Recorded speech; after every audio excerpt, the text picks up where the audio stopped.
Gracias, señora presidenta. Buenos días a todos y a todas, señor consejero. Buenos días a todo el equipo de la consejería. También un cordial saludo. Desearles, no sé si utilizar la palabra suerte, porque en estas cosas de la gestión pública como que la suerte no existe. Simplemente les quiero desear aciertos, que puedan y sean capaces de conseguir los objetivos que este Gobierno se marque como prioritarios y que, sobre todo, y que los podamos compartir, ¿no? Que sean objetivos consensuados. Nueva Canarias siempre, y ha sido una seña de identidad, desde que estamos en el Parlamento y desde nuestras diferentes responsabilidades, hemos defendido la educación en mayúsculas.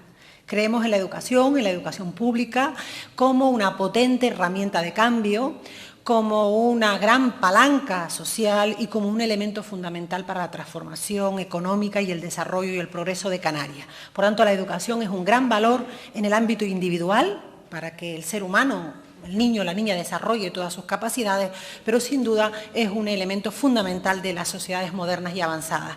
Y somos además de los que creemos que Canarias puede y debe caminar hacia una educación de excelencia. Me gusta decir que la excelencia no está reñida con la equidad.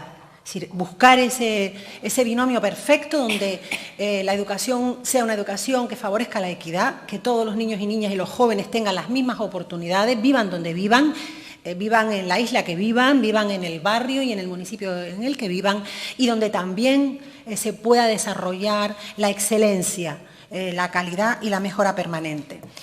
Por eso deseo que sean muchos los aciertos y que podamos compartirlo. Para empezar, consejero, nos interesa saber cuál es la visión. Es verdad que usted pertenece a un grupo político, a un pacto, y por tanto entiendo que el plan y la estrategia será de gobierno, pero también sé que cuando uno gobierna, la impronta personal, la visión personal, la visión del equipo va a ser muy importante. Me gustaría conocer cuál es la hoja de ruta, cuál es el plan, cuáles son sus prioridades. Para Nueva Canarias es muy importante, el marco general es la Ley Canaria de Educación. Ese debe ser, entendemos, el marco, nos obliga la legislación y además recordemos que es una ley consensuada por toda la sociedad canaria y la comunidad educativa. Evidentemente es una ley que ya tiene 9 años y que, por tanto, es probable que haya aspectos de la ley que puedan ser revisados, pero creemos que la convergencia hacia el 5%, a la inversión para llegar al 5%, es algo que sigue pendiente. Hemos avanzado en el mandato anterior, pero aún todavía no estamos en el 5%. Seguir apostando por la formación profesional. La educación infantil para nosotros ha sido también muy importante, avanzar hacia la escolarización de 0 a 3 años de manera progresiva, priorizando los barrios más vulnerables, porque entendemos que no solo es un elemento educativo, sino también es un elemento compensador de desigualdades y si no se puede hacer todo de un tirón, creemos que hay que priorizar la atención a la diversidad, el desarrollo del plan estratégico de atención a la diversidad que tiene la propia Ley Canaria, la apuesta por una mejora en el sistema desde el punto de vista de reducir el abandono escolar, reducir el fracaso escolar y mejorar, por tanto, la formación de nuestra población más joven. Las infraestructuras. Ahí hablaremos de infraestructura. Yo creo que hay un gran reto pendiente en materia de infraestructuras en Canarias y ya le adelanto, señor Suárez, que nosotros vamos a defender que si queremos que eso cambie hay que hacerlo de manera distinta. Si ya le adelanto que nuestra propuesta va a ir encaminada a que el plan de infraestructuras para Canarias tiene que ser gestionado de manera distinta como ha sido hasta ahora. ¿Por qué? Porque la propia consejería hasta ahora ha demostrado la incapacidad para impulsar. No es un problema de la consejería ni de los equipos, es un problema de la propia administración, de la propia burocracia, de los trámites, de la ley de contrato. Pero como eso es más difícil de cambiar, aunque lo intentaremos, sí que creo que ustedes van a tener que ser innovadores y yo creo que hay caminos y nosotros intentaremos alumbrar algunos para avanzar en que ese plan de infraestructura sea avanzado. Y luego hay un aspecto que, si puedo, lo desarrollaré después, que me parece muy importante, que es el mundo está en un proceso de transformación permanente, pero es que ahora vivimos una transformación muy rápida. Evidentemente, la era digital, la globalización, el mundo está cambiando y el sistema educativo tiene que cambiar con el mundo, no puede quedarse atrás. Y, por tanto, la innovación, implementar nuevas metodologías educativas, revisar el sistema, nos parece también un elemento fundamental que creemos que es muy importante. De hecho, ya hay expertos mundiales y hay estudios mundiales que hablan de esa nueva escuela del siglo XXI que tiene mucho que ver con pensar un sistema educativo para esta sociedad tecnológica e ir abandonando el sistema educativo que se pensó para una sociedad industrial. Ya en la siguiente, pues después de escucharle, haré alguna pregunta. Gracias. Gracias, presidenta. Bueno, señor consejero, yo me alegro que usted haya empezado por una máxima que es el nosotros, ¿no? Es decir, esa actitud que además yo sé que en su caso es sincera, de mano tendida, de fomentar el diálogo y el consenso. Eso en cualquier política yo creo que es importante, pero en educación me parece que es esencial. Muchos hemos opinado durante años que algunos de los males que padece la educación en España y por tanto también en Canarias, porque al final también dependemos de leyes orgánicas, es precisamente lo contrario, que la educación ha sido siempre, por parte de todas las fuerzas políticas, aquí no hago yo excepciones, un arma a veces ideologizante, a veces adoctrinadora y donde se ha pretendido utilizar el sistema educativo como elemento de alguna manera influir en cuestiones en donde yo creo que no es el papel de la educación. Y ahí yo creo que los nórdicos y los países europeos a los que muchas veces nos queremos comparar son un ejemplo, con leyes educativas que tienen 30 años, que prácticamente no cambian y que da igual que gobierne la derecha, la izquierda o el centro, porque han sido capaces de ponerse de acuerdo en lo sustancial del sistema educativo. Y en Canarias sabemos que se puede, porque lo hicimos con la Ley Canaria de Educación.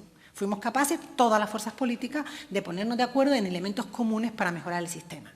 Porque estamos todos de acuerdo en cómo se mejora la FP, estamos todos de acuerdo en cómo se puede mejorar la atención a la diversidad, estamos todos de acuerdo en la necesidad de apostar por 0 a 3 años, estamos todos de acuerdo en el papel que juega el deporte, en la necesaria inversión en infraestructura educativa. ¿Dónde vamos a tener alguna discrepancia? En algo muy importante, consenso, diálogo e inversión. Ahí pudiéramos tener alguna discrepancia, es decir, nosotros vamos a defender siempre que hay que ir al objetivo del 5% porque lo marca la ley y porque es imprescindible, si no, no vamos a poder mejorar. Usted no va a poder mejorar el estado de las infraestructuras canarias. Bueno, tiene ahora fondos europeos, pero igual no va a ser suficiente para renovar una red de centros que en muchos casos superan una media de edad de 30 años. Y digo media de edad. Digo media porque los habrá de 40, de 50, donde no solo hay que atacar los problemas de sombra, sino donde usted va a tener problemas serios en materia de infraestructura básica, de la estructura de los edificios que se han quedado. Bueno, hay centros que tienen 50 años, yo también he sido alcaldesa y todos tenemos en nuestro municipio centros que tienen 50 años. Esos centros ya no vale con un mantenimiento básico, ese centro hay que tirarlo abajo y volverlo a hacer. Esto es muy complejo. La realidad de cada isla, donde hay islas con muchas horas de sol y otras islas donde la circunstancia climatológica es la lluvia y que requiere de espacios oportunos, las instalaciones deportivas. Es decir, el tema de infraestructura, nosotros presentaremos iniciativas, es un tema que nos preocupa a todos porque es un tema esencial y para eso necesitamos inversión. Usted también hablaba de confianza. La confianza personal, porque nos hemos visto cómo usted funciona aquí como parlamentario y creo que esa la tienen, pero usted forma parte de un grupo, de un partido, de un gobierno y habrá cosas que le gustarán más o menos. Y ya le anticipo que hay aspectos donde, confiando en su buena fe, creemos que va a haber discrepancias. Por ejemplo, presentaremos también una iniciativa en el tema de 0 a 3 años. Nosotros creemos que hay que seguir apostando de manera decidida por 0 a 3. En el ámbito público, ustedes tuvieron una actitud muy defensora de la apuesta del sector concertado en 0 a 3. Nosotros discrepamos, nosotros creemos que la prioridad del Gobierno debe ser lo público y que si luego en algún lugar concreto, en alguna isla concreta, en algún barrio concreto, no hay posibilidad de ninguna oferta pública, evidentemente ahí tenemos que ir hacia el concierto. Y aunque hablaremos largo y tendido de esta etapa, ya también le anticipo que los que tenemos alguna experiencia en la gestión de escuelas infantiles, a mí me parece, a ver cómo lo digo suave, no muy acertado pensar que en Canarias, después de 20 años de retraso en la implantación de 0 a 3, nosotros podamos implantarla de un tirón de 0 a 3. Ni los vascos, que empezaron mucho antes, lo hicieron así, empezaron por 2 añitos. Y si no me he actualizado, creo que siguen con 2 años. ¿Por qué? Primero, porque incluir en una red de centros totalmente obsoleta como la que tiene Canarias a bebés de 0 años, con todo lo que eso comporta, a todos los niveles, parece que no es muy razonable cuando ya tenemos una red de centros en muchos municipios canarios que están perfectamente adaptados a esa etapa. Por lo tanto, parece más razonable seguir trabajando con los ayuntamientos que tienen una buena red de escuelas infantiles y seguir trabajando con ellos de 0 a 2 y dedicar todos los esfuerzos de 0 a 1, ya veremos, y progresivo, y dedicar todos los esfuerzos a implantar 2 a 3 en toda Canarias. Es lo que hicieron los vascos. Para mí son la referencia, porque cuando aquí nadie hablaba de escuelas infantiles y yo fui a visitarlas, me quedé alucinada porque aquí todavía se hablaba de guardería, y cuando yo empecé a hablar en este Parlamento, y perdonen que lo personalice, de escuelas infantiles, me pasó algo similar a cuando en el Congreso se habló de salud mental, que es que todo el mundo me miraba como diciendo, y ahora traes tú las guarderías a un Parlamento, esto no es para hablar de guarderías, como si fuese un tema menor. Hoy sabemos que no solo no es un tema menor, sino que la educación de 0 a 3 es clave, es estratégica, que hay estudios serios que avalan que lo que se invierte en 0 a 3 años, desde el punto de vista de la economía colectiva y social, lo vas a ahorrar en inversión en fracaso escolar, en evitar el fracaso en etapas futuras. También me gustaría conocer el papel que va a jugar la consejería. Ya he hablado de la FP, yo creo que ahí va a haber también mucho consenso. Habrá que ver cómo orientamos esa nueva oferta de FP. Hay que hacer una apuesta también decidida, totalmente de acuerdo, ahí tiene que ser de la mano del sector de la empresa. Es que no va a ser posible de otra manera. Y hemos tardado mucho, lo tenemos que hacer de manera más rápida. El tema de 2 aspectos que me faltaría comentar, que me parecen importantes. La apuesta por los idiomas, otra tarea que hemos avanzado, verdad que las generaciones jóvenes hoy hablan mejor el inglés que nosotros, evidentemente, pero queda mucho por avanzar, sobre todo en la formación del profesorado en materia idiomática y la salud mental. Sabe usted que es un asunto que nos ha preocupado mucho a todos. Es verdad que es una materia, diríamos, más vinculada a la sanidad en cuanto a la parte más técnico, médica o psicológica, pero el papel de la escuela como elemento de prevención de la salud mental es fundamental.